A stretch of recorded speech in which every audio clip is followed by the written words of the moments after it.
So, Beau of the fifth column recently took a viewer question, and it was regarding why there is no left wing, truly left wing parties in the United States. I think his answer is incredibly enlightening. Let's have a look at it. First up, So, today we are going to talk about the United States, the political landscape, political parties, and third parties, and the left and the right, and windows, and all kinds of things. Because we got a question from Germany, and on some level it's amusing, but I feel like there are probably a lot of people in Europe who have the same doubts when they hear an American commentator say, we don't have a left wing party in the United States. And it prompted some interesting questions. So, I live in Germany and have heard you and others say the U.S. does not have a leftist party. With a friend, I looked at the political positions of your two main parties and then at the others. Why doesn't the U.S. have an effective leftist party? There seems to be support for left ideas, judging by commentary online. Yeah, and all that makes sense. Okay, so the reason the U.S. doesn't historically have a left wing party is the Cold War. If you are my age or older, left leaning ideologies, they were propagandized against a lot during the Cold War. I mean, I used to make jokes where I would, like, amongst my pals, where anytime somebody did anything I slightly disagreed with, I would call them a commie. So, like, if we were trading candy, and I was like at Halloween, and this is me as like a kid.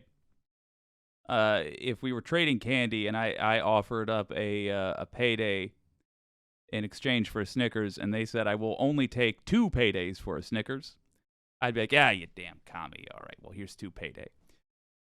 The fact that a kid that didn't really know anything about politics was making that joke tells you how pervasive this is that he was talking about. Some of you may remember. I mean, anything that involved critical thinking and the government was just stomped on. And of course, people who were who would argue that they were on the left but didn't really push for anything leftist didn't stand up and ever debate these folks. It was maddening. they became insults, that they became bad words, groups of people that were coming to get you type of thing.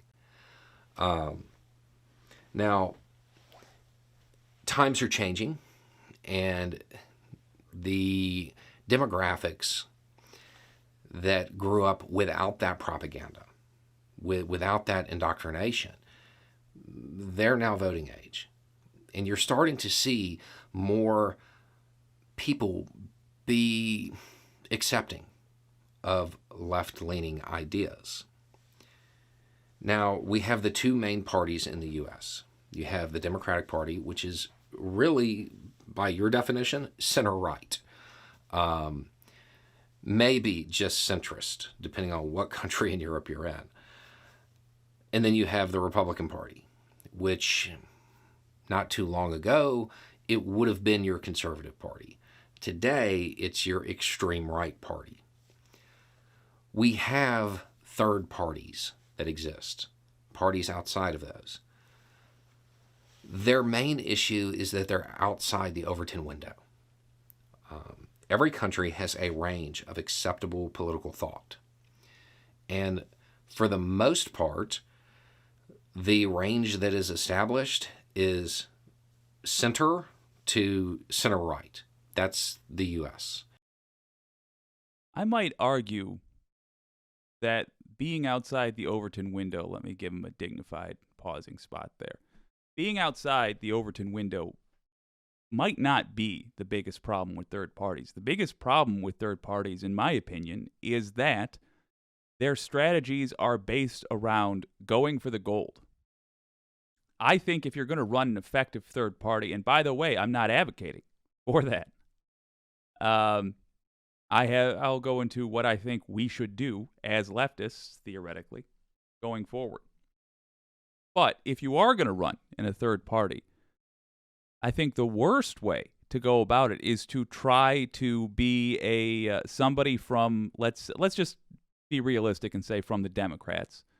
Somebody from the Democrats who was a Democrat through small office, through very local offices, and then tries to jump to third party and run as a let's say a senator or for the governor or something, insanely difficult to get already. I think the problem with that is that you then have all of the baggage of the party you came from, and you will be viewed negatively by people who might otherwise have voted for you for that from that party. And then you also have the lack of funding that comes with going against them, because now they're going to hit you too. I think the problem is one of strategy, largely. Yes, there is the issue of the Overton window, but that's a chicken or egg situation.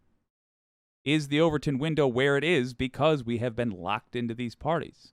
Good news is, with the pure existence of the activated American voting populace that has happened since 2015, primaries are much more active, which means we are having the parties expand the Overton window in good ways and bad.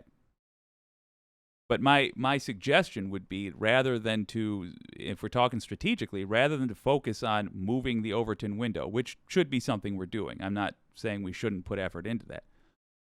But as an electoral strategy, rather than focus on that, start small. Start going for local offices running as a third party, because you can physically go to the constituents in your area and make your pitch. And I also think you should take full advantage of the fact that you are third party. You could even just call yourself independent. That might be more beneficial, to call yourself independent when in reality being part of a network of people that are functionally a third party. A voting bloc, let's say, within your state or within the country. But be independent, go from house to house, and make appeals across the aisle. If you get deep enough into this, you will realize there are issues indeed that you can reach across the aisle for. And you can even say, look, I'm a lefty, but I'm asking you, a right-leaning person, for your vote, because on these local issues, we are in largely, we are in agreement. Now, here's what I intend to do. You tell me what you think about it. I think that's the direction to go, yet I'd like to hear out the rest of what he has to say. That is established is center to center right. That's the U.S. Over the last few years, the far right has gained traction, and they have been capable of actually getting electoral success on some of it for a little bit. The left-leaning ideas are gaining traction too, but that hasn't converted into a lot of electoral success yet. The third parties that exist, they're too far outside of that to gain any ground. And they tend to not put a lot of effort into local races, which they're not races that get headlines. They're not what people think. Okay, I should have been patient with Beau. Really have the power, but they do. And it helps build a structure, a party that could actually run somebody successfully on the national scene. Instead, most try to run candidates for key positions, like president. And when they do it, you also end up with a habit of choosing a voice from within that third party that's kind of extreme, that is at least on the extreme side of that party. So not just is the party platform outside of the Overton window of the United States, the candidates that they're putting up on the national scene tend to be even further outside of the normal accepted range of political view. That's why they don't really succeed. Those reasons. Not building the ground game at the local level, running candidates that are even further outside of the Overton window, and then the party platforms themselves are outside of the acceptable range of thought. Now, as far as commentary online, yeah, it's changing. It's changing. But you run into another issue.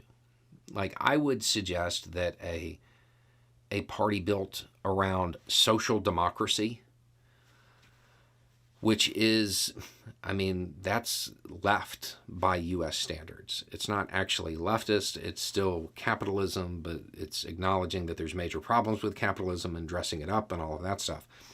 I would imagine that that would be a successful platform. From time to time, we get folks on this channel that are watching from other countries, which, by the way, I'm just tickled by. I love it. And I find that invaluable. Help me out here if you are listening from another country. How common is talk of social democracy? I realize there are a lot of social democratic parties. I'm not sure how to even phrase that, because look at the country I'm talking to you from. But how often is it talked about as a governing principle where you're from? Let me know in the comments. Maybe as soon as 2028. That could be something that could win. The issue that remains is, I don't know if you see it from Europe, but the U.S., it is in a fight for its life against far-right authoritarianism. And until that's defeated, even people who might go for a social democrat, they're going to vote for the Democratic Party. True, and I would say that is a further argument for focusing on smaller scale elections. I don't even think that necessarily a third party is what is necessary. I don't even think that a third party is what is necessary in the United States to start fixing things. I think a third party is inevitable. And if you've listened to me before, you'll be familiar with the fact that I think we are going to stick with technically a two-party system, but those parties are going to change. I think the new conservatives are very much going to be the Democrats. And that will be followed. Interesting little fact, in other countries, in fact, basically throughout the world, when they color code parties to talk about conservative or liberal, or rather left-leaning and right-leaning, they use the opposite color schemes. Red means lefty everywhere else. Blue means conservative. I just think it's funny how that works out, because it seems inevitable to me that we are going to have Democrats representing conservatives in the future, because I don't think MAGA is going to stop doing what it's doing. I don't think Republicans are going to be able to get them under control. And I think people pay attention now to numbers, to studies, to et cetera, et cetera, et cetera. These are all things that the left benefits from. Having an educated populace, having an engaged populace, that benefits the left because the left actually gives a damn. So I think it's inevitable that the GOP is going down, and it's just a matter of how much they damage us along the way, assuming they don't succeed in actually, overthrowing the country. The refugees from the GOP are going to go to the Democrats, and they will be welcomed with open arms because they will recognize their own. Capitalist henchmen will support other capitalist henchmen. The henchmen of billionaires will support each other. And I think that can only mean that the lefties, the genuine lefties, will eventually say, well, if we're winning every single election as Democrats, why aren't we being starting our own party, and thus the split? So when that happens, I think it's going to probably start locally, and I think it would benefit people to focus on local races. But beyond all of that, for the immediate, it's to focus on America's hidden four-party system and just vote in primaries. Out of fear. They're going to be voting out of self-defense. For that reason. The primaries are our way. Oh, dignified. There we go. The primaries are our way to settle these issues while still agreeing on the larger issue of fighting for democracy in the general election. So yeah, get people as left as you can in the primaries. We want to do even more work. We should insist that the DNC divvy up its money in a more just way, because right now the way the DNC gives out money is to support corporate candidates, and that's got to go. There are a whole lot of people who vote for Democratic candidates who don't actually like them. They're voting for the lesser of two evils. They're voting for the one that would do the least harm. You actually hear it framed as harm reduction. And until that far right threat is gone, that's what people are going to do, because they're not going to want to split that vote. So it's the Republican Party, the right-wing party in the United States, has to catch up to everybody else. They have to move left a little bit. They have to progress. They have to at least go back to George Bush Republicanism before the Democratic Party or a social democratic party can really start to move left. So we agree broadly, Mr. of the Fifth Column and I. I just don't think that conservatives moving left is going to take the form of Republicans admitting they were wrong, et cetera, et cetera, et cetera. I think what is going to happen is, as I've stated, MAGA is going to keep being MAGA. The GOP, rather Republicans, were already dealing with the fact that they need to gerrymander to survive.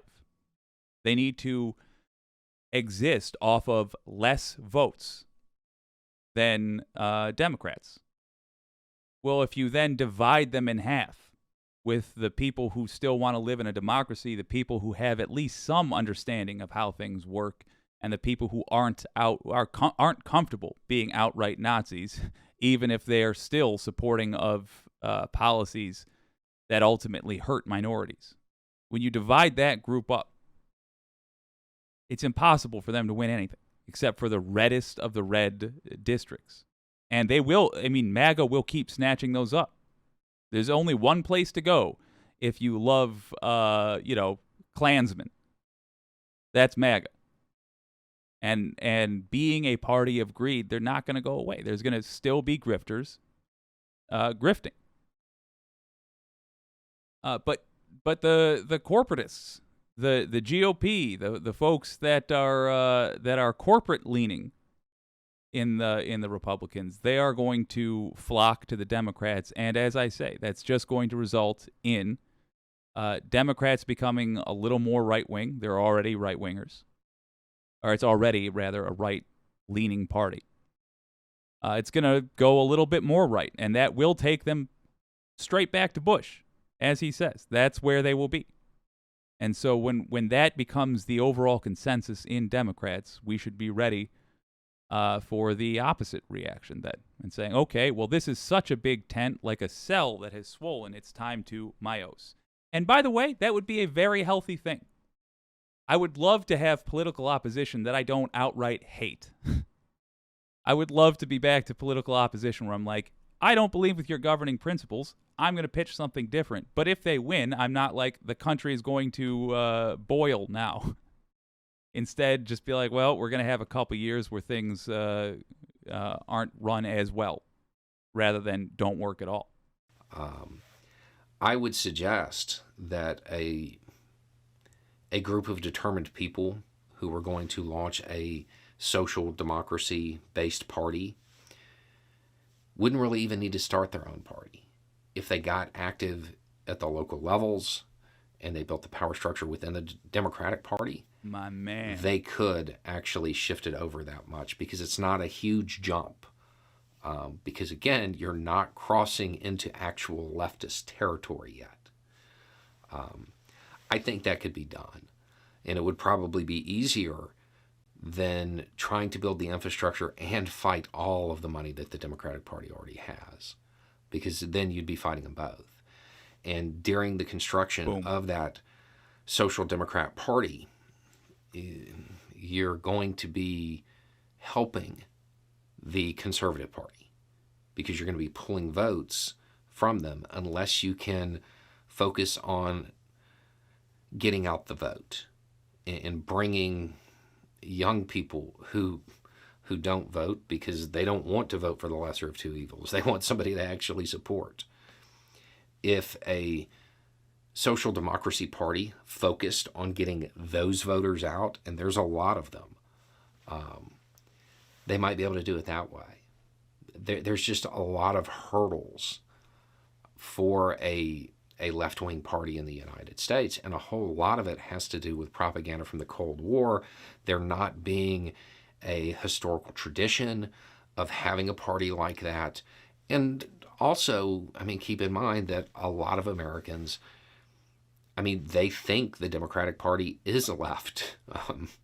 That they view it as a leftist party, even though it's not by any definition. And it doesn't help because commentators like to conflate the two. So if you've heard me complain about Fox News, let me just tell you something, and it's going to hurt to hear a little bit. It certainly hurt me to come to this realization. Most media does what Fox News does for Nazis, except they do it for rich people. Most corporate media, as in it plays on television, as in you have to be able to purchase a broadcasting tower in order to play it, and you have to be able to run that expensive broadcasting tower in order to play it. Most of them are owned and operated by rich people. The people behind the desk are rich. The people who cut their significantly sized paychecks are rich. And they hang out with other rich people, and they get other rich people's opinions, and they don't, most important. And if, they don't hang out with people who are suffering. If there's someone in their life that's suffering, I'm going to do a clip with Ari Melber later. Let's take Ari Melber, because I like that guy. Don't get me wrong. But if Ari Melber has somebody in his life who's suffering, if his brother, for example, loses his job, Ari Melber can sit down, write out a check for $50,000, give it to his brother and say, pay me back whenever or don't, and move on with his life, because he's got millions of dollars. That means he never watches his brother. I don't even know if the guy has a brother, but his hypothetical brother. He never watches him skip a doctor's appointment, not take his kids to a doctor's appointment. He never watches his brother sell one car to pay for the repairs on the other car because the other car overall breaks down less. He never watches his brother sell blood at $60 a pop, sell plasma to a company so that he can keep the lights on. He never sees that happening. And so there is less urgency around economics in everything he does, because he took one $50,000 hit that he didn't even have to check his bank account for. I wonder if the money would be there. That's what we're dealing with. So when somebody, doesn't go online to get some perspective, which is unfortunately the average American over a certain age anyway. When that happens, they end up thinking, as Beau is saying here, yeah, Democrats are left-wingers. Democrats are they're fighting for the social justice and all that. This is what it looks like when you have a left-wing party. No. It's just a different kind of right wing. It's admittedly less right-leaning than the Republicans, but you're getting Fox Newsed by MSNBC, NBC, CNN, ABC. All of these companies are Fox Newsing you, except they're doing it about corporations. And it sucks to hear, I know. But them's the breaks. The fact of it. They're going to have a hell of a time talking about the inequities of healthcare in America when these drug providers, when these hospitals are advertising on their channels, are they're dependent upon them for their income. Ari Melber's ability to protect his hypothetical brother with a $50,000 check goes away if enough advertisers pull out because they don't like what he's saying. That's the problem.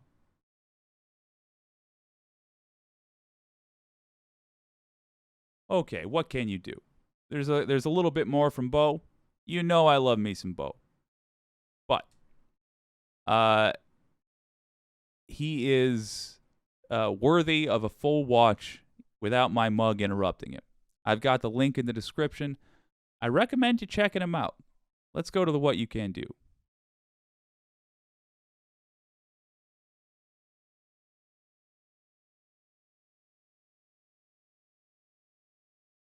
Ooh, poorly done, Jake. Hey, there we are. So, this one, fortunately, is pretty straightforward. You vote in primaries. We don't have a left-wing party in the United States. We require one, desperately. We have essentially burned through our savings as a country. All the right-wing nonsense that we could afford, that we put up with during the Cold War for the sake of beating the Ruskies, which admittedly was an important thing to get done. But that's gone. We have on just about every way you can measure it. The timer on global warming, being able to do anything about it.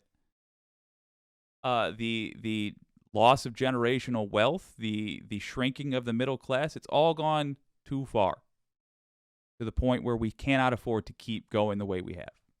We require a left-wing party. How do we get that? Right now, the strategy is clear. Vote in primaries. Vote like crazy in primaries. Link in the description for Ballotopedia. That will tell you, the page on Ballotopedia, that will tell you when the primary vote day is coming up in your state. We got a while yet. We have a while. But pay attention to which candidates are out there. When you see somebody in your area that you really like, advocate the DNC to fund them. Say, I'm passionate about this person. I want to see you giving a chunk of the money that you have to them. Advocate for them. Most importantly, pay attention to when the primaries are so that you can cast your vote and get some actual left representation